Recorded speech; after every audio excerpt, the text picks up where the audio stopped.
These two guys have Minnesota sports flowing in their veins. Mackey and Judd on Score North and ScoreNorth.com. And it is Mackey and Judd with a little bit of a different look. Mackey out today. He'll be back for the Wednesday pod. Declan out today. I think he's back for the Wednesday pod. I can't decide what his schedule is exactly. But I'm joined today by AJ Fredrickson, capably stepping into the role of executive producer and co-host of a fine edition of Who Gets It and Who Doesn't. Welcome, sir. I hope you're prepared with some people who get it, and probably more importantly, in my world, some people that don't.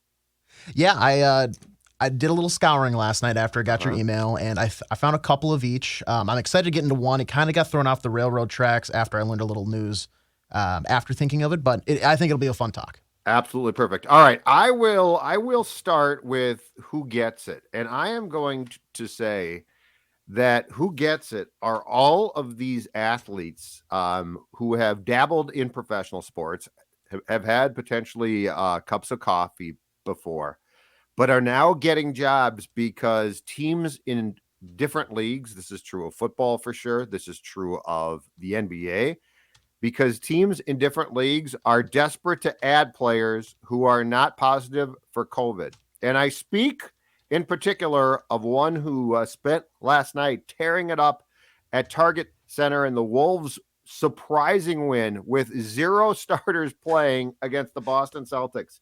Greg Monroe last night, 11 points, 9 boards, 6 assists. He is 31. This was his first game, AJ, in 2.5 years in the NBA. He was playing for the Washington Wizards G League team. He last played in an NBA game during the 2018-19 season. This counts towards his 10th NBA year. We have had cups of coffee in Detroit, Milwaukee, Phoenix, Boston, Toronto, Boston again, who the Wolves obviously beat last night, and Philadelphia, and now with the Wolves. This COVID is awful, and it's been terrible, and it's a terrible thing. But if you are a pro athlete hanging on and saying, should I keep, I'm not going to make it back. I'm not going to.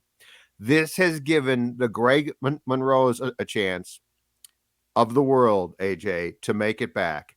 These guys get it because they're getting their opportunity now after years of probably saying, I should probably quit and find a real job. COVID has given you a chance to reemerge. And in the case of Greg Monroe, 11, 9, and 6 last night. Congratulations to you, sir. Yeah, and it's not like he didn't play a role at all. He scored I think he had the 5th most amount of points for the Wolves last night.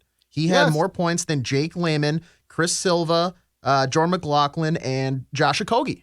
He factored into that win last night, and a win that they were incredibly shorthanded. So were the Celtics, but I would maybe say not as much. So it was a big upset at home for the Wolves, who've really been impressive. As a casual basketball observer, they've been relevant again this year, and that's been very fun to turn on every once in a while and see. And Greg Monroe met Chris Finch right before the game started. I saw that. That's amazing. I mean, he's basically, who's my head coach? Oh, it's Chris Finch. Hey, I'm Chris. I also saw a great quote where Greg Monroe was asked about the game that Jalen Noel put together, which, by the way, 29 points, 6 boards, 3 assists, 35 minutes from Jalen. And Greg Monroe's like, he had a fantastic game. I had no idea who he was. I mean, COVID's awful and it's had a lot of bad, but this is actually comical where you've got guys showing up right before games. This is going to get old quick, so I'm not trying to say that I want a prolonged period of this. I don't. But last night, it's amusing to have basically 2 key contributors to the game, not only having never met, but probably both of them completely unaware of who the other was as a person or a player. So that's who gets it. All of you guys that have hung on. He also made the record he was the 541st NBA player to participate in the season. Record breaking, the most ever. It is only December, Jug. So there's going to be more of these guys coming in, and you're exactly right. don't have that extra set of birthday cake this weekend at your sister's birth. Stay in shape. Like, you're going to get these other opportunities. Don't get out of shape just quite yet. Cause before it was like, all right, this guy is out for the year. You're only having that a couple times throughout the season. Each team's going to have to look to a couple people, but you have people step up. Now they're going to G League. They're looking at guys who have like Joe Johnson came back and last week. He like 40, 41 years old, Joe Johnson. Yep. It's been a very, what's the word? Parody, like very parody filled time in the NBA where you just have a lot of teams who are in the same boat, same situation. They need the depth. So they're looking and scrounging for these guys who are able to compete. And these guys, like you said, they get it because they're stepping up, they're filling in, and they're factoring in like Monroe did last night with 11 points to help these teams win. They have to play. They absolutely have to. So coming off the bench for the Wolves last night, Nathan Knight, okay?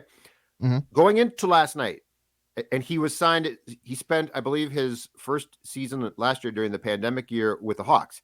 He signed as a free agent with the Wolves in the summer. Nathan Knight had played going into the game against the Celtics, 14 games and averaged 5.3 minutes per game.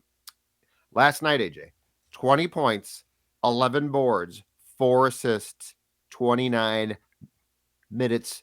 As you said, stay in shape. And this is going to get old fast. Like this is not going to be fun in 2 weeks. But last night, it was actually amusing to watch these guys who were either couldn't get off the bench previously or couldn't get a job. They've got jobs now. And to your point, they're playing it a ton. All right, you're next. Who gets it? Who doesn't? Who doesn't get it? The Arizona Cardinals. The Arizona Cardinals, for some reason, and this has been held up due to positive COVID tests, want to bring in recently released Bashaud Breeland. According to PFF, the 112th ranked cornerback in the league this season. We've seen what he has done with the Vikings, a team that at one point was Super Bowl favorites. I think that's dropped off a little bit now due to injuries to their best wide receiver, troubles with Kyler Murray, and dropping a couple games recently. But that's your fix, to bring in Bashaud Breeland. But that goes back to what we're talking about. Teams are dead. Bashaud Breeland is a priority available player right now. Like you're 1,000% right. And I think in a normal year, teams would probably say, that guy had problems. The film is not impressive. He didn't play well. But this goes back to exactly what we're talking about with what the Wolves had to do last night. Bashaud Breeland is an available body who's played in games this season. So I don't disagree, but this is where we're at. I mean, did you see, and I ducked in and out because it was so bad, but did you see some of that Saints-Dolphins game last night? I mean, I saw enough. It's unwatchable. Let's just say that. I will say this, the Wolves game, in watching that, was sort of amusing and fun, and it wasn't well played, but it was entertaining enough, I guess, would be the way that I would describe that game. That's the Saints side of the game last night was unwatchable. Yeah. I mean, Ian Book, God bless him. And I know he's playing behind a backup line, but this is why Bashaud Breeland is going to get a job. Yeah. I mean, that's incredible. He watching looked like prime Deion Sanders last night, probably. Yeah. I mean, you are watching teams because those rosters are so big. You can replace some guys. You can't replace a ton of guys, and they're trying. That was absolutely a game that, how can I put this? That game shouldn't have been played. Like that game should have been delayed or like that game is currently constituted with what the Saints should not have been played. But the National Football League has made it very clear in 2021, AJ, they don't care. They are going to push through. Yeah. But that's why Bashaud Breeland, you're right. Like he would have been like, hey, can you start tonight? It's incredible. Like this thing is decimated teams and rosters for at least a specific amount of time. Let me pose the question to you here then. You're going to have the people who say, because of the circumstances, you're not getting the best against the best, like the full 100% team against another full 100% team. People are going to want to write off whoever wins no matter what. Is there a cutoff? Is there justification to that? Or is it just everybody's on the same playing field? Whoever wins, it's just as legitimate as, say, the 2019 Super Bowl or the 2018 Super Bowl. Oh, that's a really good question, because we debated this in baseball during the pandemic shortened year because that was what, 60 some odd games? 64, I think. I forget. But anyway, 58, I don't know. The point was that was not representative of a baseball season in any way, shape, or form. Like, you can't play that few games. And I said the champion, it's not that you're not going to crown the champion, but you can't compare it to a team that played a 162 game regular season and then playoffs and won the championship. I think we're going to look back on this pandemic time, and this now falls in too, because this has been crazy. I think we're going to look back on this pandemic time and remember it for being different still. So yeah, there's so many flaws here though, that frustrate me. And they go beyond the pandemic and the COVID problems and roster construction problems that COVID causes. Why did we go to a 17th regular season game now? How about a season to start that? Well, and it doesn't take a genius to sit down with doctors and say, what are we up against here? First of all, to be clear, I think a 17th game is ridiculous. I think 16 was perfect. So that to me was a sweet spot. I would reduce NBA, NHL, and I think baseball now, regular season games. Football at 16, I wouldn't have. I thought that was the sweet spot. But you go to it now, and it wouldn't have taken a genius to say, we're still in a pandemic. This might not be the year. The second thing, AJ, that frustrates me is this one. And this is why I'm discounting some things. What beyond TV, and I know it's all greed, okay? So it's more of a rhetorical question here, but a 7th playoff seed, really? The NFC is going to produce garbage there. They're going to literally trash in, trash out. They are going to produce garbage. It's going to cause the playoff games to be worse. Not all of them, but some of them for sure. You are literally, whoever you put in, Minnesota, Philadelphia, New Orleans at this point, it's garbage. What are you doing? 16 games and 6 playoff teams per conference. Before prior, you had the division leader, and you're going to probably have to get the one that is. And 2 buys. Yes, and now you get correct. 1 buy. And you set up a format that didn't save you from crap games, but it came closer. This encourages crap games. This is you're going to get what you saw last night. Exactly. Well, or you're just going to get a 7th seed get destroyed, or God forbid, a 7th seed upset a team. And now a piece of crap's going to be floating through the playoff. It's going to be, I'm not even going to say the comparison that just came to my brain. So, but yeah, this year, this push to get through now, is so painful, because last year, by delaying games, they did give teams a chance to get guys back. Last night's game does not get played. No. And so am I going to think of this a little bit differently? How can I not? There are unwatchable games being played with unwatchable players. There's just not enough, when Ian Book has to start, when Washington has to call a guy off the Patriots practice squad, who I think had a job too, when that's not watchable. That is, the quarterback position is, one of the, if not the most important position in all of sports. And you literally just have some slappy. Ian Book shouldn't be playing. It's not fair to him to be playing. So they even brought in Blake Bortles too. Yeah, here's the backup last night. He has no idea what their playbook is. Washington brought a practice squad quarterback from the Patriots, started him. Do you know how long these guys ordinarily have to work to know a team's playbook? It's absolutely ridiculous. Yeah, not a couple hours, that's for sure. All right, I'm going to give you one that's a potential who does not get it if it happens, and I have a bad feeling it might. So I'm going to jump the gun here. Okay. The Minnesota Vikings, and here's why. So we saw yesterday that noted right guard Oli Udoh was placed on the COVID list. And I think that probably means that he is out, although I've lost track exactly of who's out and who's not, because I think Udoh is vaxxed, so this is not a slam dunk. But I think he's probably going to be out for Sunday night's game against the Packers. If the Vikings start Dakota Dozier, they don't get it. And I fear that they're going to. And I will bring up the question again. What did Wyatt Davis do? He's a 3rd-round pick. He's not a 7th-round pick. Wyatt Davis, who we all thought, and I still contend the Vikings thought when they drafted him, was going to be a prime candidate to start as a rookie. And you are going to have, at this point, it looks like potentially Dakota Dozier start, because I haven't seen hide nor hair of Davis. I haven't seen him, I don't think, in months.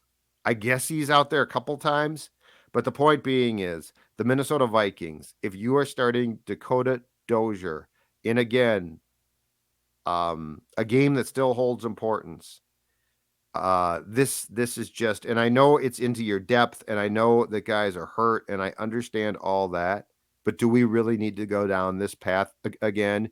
And I will ask the question, what did Wyatt Davis do to get himself this pushed off to the side where you would even consider starting Dakota Dozier over Wyatt Davis?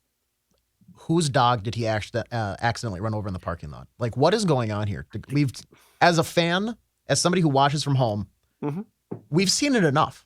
We've seen it enough. If this was week 16, 17, you're eliminated from the playoff contention. You just got to finish. You're paying him. I get it. Start him, use him. That's fine. Like you said, this game still matters. This is now must win. You're going into Lambeau. You need to beat the Packers, and you're going to tell me that we have to start Dakota Dozier? Just give Wyatt Davis a chance. Just give him a chance. And if you don't feel that you can, like if you legitimately feel, and I think he created his own problems by not being in great shape when the camp started last spring. But that being said, okay, I understand he's been behind, but there's a difference between being behind and being basically shoved off to the side where you are considered unplayable. And if you really are like, well, it's unsalvageable for 2021, I guess my question is this: you took him in the 3rd round. What were you doing? If he is this unplayable, unreliable, he was a 3rd round pick. That's a 2nd-day draft pick who everybody, including you, thought was going to start. So if this is the case, and we all know what Dakota Dozier can and can't do. So it's not like, well, it might work out fine. No, I can guarantee you right now, if he plays on Sunday, it ain't going to work out fine. So anyway, you're next. I'm going to go and switch it up to who does get it, and that is the Minnesota Wild. The Minnesota Wild, I never, growing up playing hockey, I've never played goalie. I don't know how to analyze goalies. I don't know how to adjust. Like, I know who's good and I know who's not. You can look at the very basic stats. So when they trade up to select Jesper Wallstedt in the 1st round, 20th overall, I'll take the experts' words for it, saying it's a good pick, it's a good move. I would like to see more. Well, I got to see more. And last night he had a 48 save shutout in the preliminary rounds of the World Junior Championships, a 3-0 win for Sweden over Slovakia, but a 48 save shutout, Judd. This guy's the real deal. And when you're in the NHL, you need that primary standout goaltender. The teams that win Stanley Cups, they have it. Andrei Vasilevsky, he's been Tampa's bread and butter for years now. He's got the big contract, and rightfully so. It's looking like the Wild have that guy. I still want to see more, but this is fantastic signs. He's been tearing it up in the Swedish League with Luleå, and now last night, I mean, he's on the biggest stage in junior hockey, and he performed. He showed out. So I watched this 2nd and 3rd periods of that game, because during the 1st period, I think the Wolves and Celtics were still on, and he not only played really well, but he looks the part too. He's the new big. He takes up a ton of the net. He looks super athletic. agree. And this is a tournament I love to watch. I love these games. I think they're fantastic. They're fun. But I think the Wild has, I want to say, 5 or 6 prospects in it this year up in Alberta. And this is one of the top 1 or 2 that I was excited to see. This, to me, appears to be also the potential for a seamless transition from Talbot in the next couple of years to this kid. And I think he's going to step in and be your number 1 unquestioned. And that does not mean he's going to play every game, but as far as your guy who you could potentially ride in the playoffs, he looks the part. And yeah, again, with Bill Guerin, there's just been a lot of positives as far as drafting and keeping draft picks and moves. And like you said, trades. But I love the fact that internally now, it's not like, well, I think this guy might be good. Like, right. Like, I think Capo might be good. And I like Capo, fine. But, I think he might be good. This guy looks the part. And the World Juniors, for those who don't know, is an enormous stage. Like, it is an enormous stage. So this is not he played well in a cute little tournament game. No, this is interesting, and it's big. And I believe their next game they're off Tuesday today. I believe their next game is Wednesday, and they might be playing the US if I'm not mistaken. And if they are, Sweden that's a great test. So like, we are going to get a really good read. But I will say there is a chance that this guy is not far away from being here. Like, I don't think this looks like it could be close. That was going to be one of my questions, because I never know. Sometimes the longest time I was under the impression that goaltenders, you don't want to rush them. You got to wait until they're like 26, 27. Then you get them from that. Late. That's too late. No. But otherwise, you get maybe like a Carter Hart situation where you bring him in at 21. He looks great. Yep. And now he's on a not great team, but it's just he still has the skill. He's just not getting the results. I don't want them to rush it. And credit to Judd Brackett and the rest of the front office with the my guy Judd Brackett. There you go. 2 Judds in town now. Yeah, because a great move, great to get that guy. But like you said, he looks the part. There was a point, I believe, in the second period, kind of a weak chip on goal. He coughs up a very juicy rebound, but he recovers and he makes a spectacular save. And like you said, the mannerisms. Prior to a couple face-offs, they got the ISO cam on him, but he's not just kind of like, just standing around figuring out what's going on. He gets his water, he gets back in position, and he's training for the, all right, face-off, and it's probably going to go there. So I got to practice that quick movement, and I'm ready for it. And lo and behold, Slovakia wins the draw, right back to the point. He's ready. He makes the glove save, and they're able to exit the zone. So I think the Wild, credit to them, they get it with going in the first round to get a goaltender. And I like the thought, too, of the fact that they now have a viable, probably replacement for Talbot in the system, as opposed to this. Well, we got to go sign a guy like Cam Talbot. He'll be good enough, right? I like the fact that it looks like this guy gives them the ability to develop internally and have a guy now. So because we're talking about 3 years after this year of salary cap hell, right, AJ? Yeah. So in doing that, again, you promote Rossi, you get this kid. You are promoting guys who are capable and potentially really good, but also cheap. So now you're not, we got to go sign a goalie. Now we got to go sign this and sign that. The limited, and it's going to be small for about a 3-year period, the limited amount of cap room that you have can go towards very specific needs. If you do have to do that, it's not like we got to go get a goalie, then we got to go get a defenseman, then we got to go. So yeah, I think that as far as I can tell, the Wild is doing a really fantastic job of building here, which is incredibly important, especially with the decision, the Parise and Suter decisions are going to cause cap-wise. I got another one for you. Who gets it? And we talked about this with Patrick on the Wrap with Royce as well. Who gets it? All the teams dropping out of bowl games. All right? Because with the college playoff now that's going to expand, and I know it creates programming, and I don't care. The majority of these games are unnecessary exhibitions that are just now unwatchable and don't need to be played. And let me give you the best thing so far. So there have been teams that have dropped out of bowl games in 4 instances, and I've not looked again this morning to see if it's now up to 5 or 6, but they dropped out of bowl games, and the bowl games were canceled, which I absolutely love. The Fenway Bowl, bravo.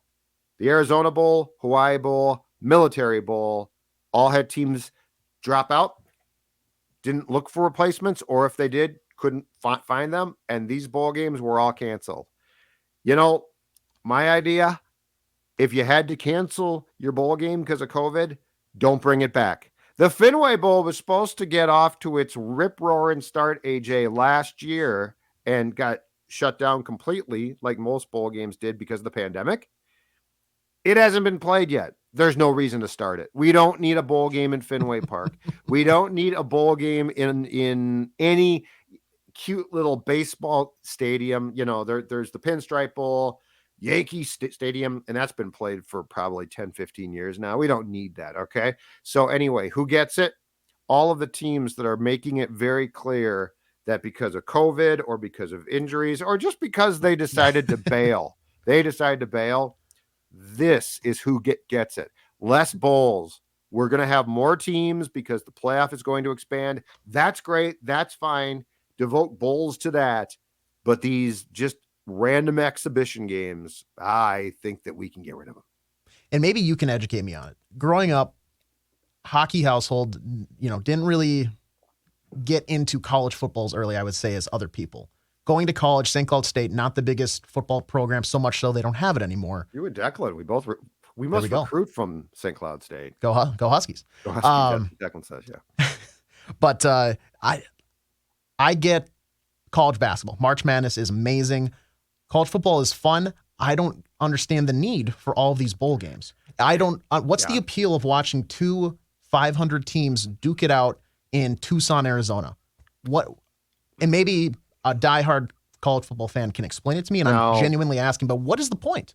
So is it just for these kids you play the season, you work hard, and now you get a little vacation? If you want to admit that's what it is, I get it.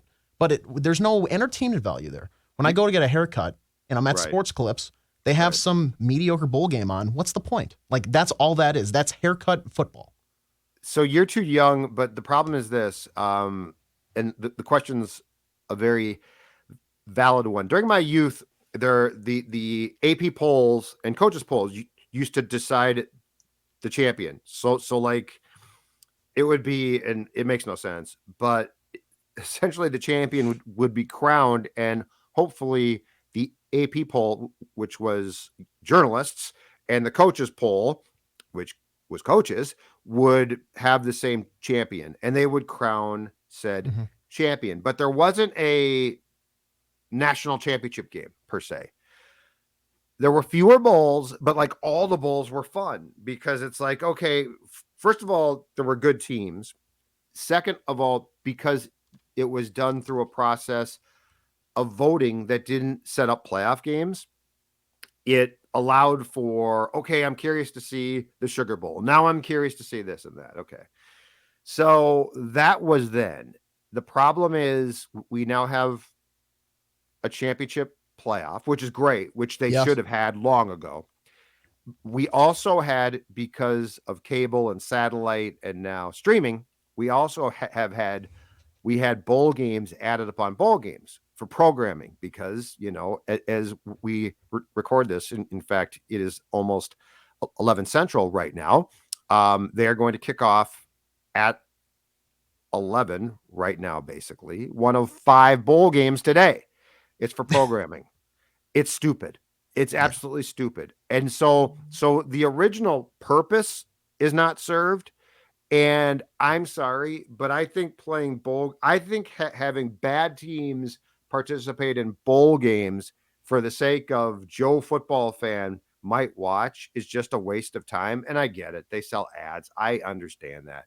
But all of that being said, it's unnecessary. And I don't blame any kid who doesn't play in any of these meaningless games. Like, why would you? Why would you play if you think that you have any chance of continuing, I'd be like, screw this. I'm not going to play in this game. It's an exhibition game that's a complete waste of time. But the original you pull idea one is, muscle and you cost yourself millions of dollars. well, and you pull a muscle, and it's a waste of your time. Like, why? Yeah. Why'd you exactly. pull a muscle? The game meant nothing. but the whole concept of bowls goes back to when there were fewer bowls, when they meant something, and when the whole bowl process was actually fun. This process isn't fun. It's torture. It's pulling teeth. So it makes no sense. It makes no sense. And that's, yeah. But the teams that are bailing, the best one. So I got a conspiracy theory here to a certain degree, AJ. I think the best one is, so Hawaii was supposed to, was going to play in their bowl. COVID broke out there. The Hawaii team, so the home team, was like, we can't play, sorry. But they did it very conveniently after their opponent, Memphis, was already in Hawaii. I think it was a setup. I think it's the most genius thing I've seen. Because if you're a college, okay, let's say that you play for the Memphis Tiger football team, okay? Okay. You don't care you're going to play in a bowl game like Hawaii, but you fly there, and then you learn, and then coach says, guys, got bad news, terrible news for us.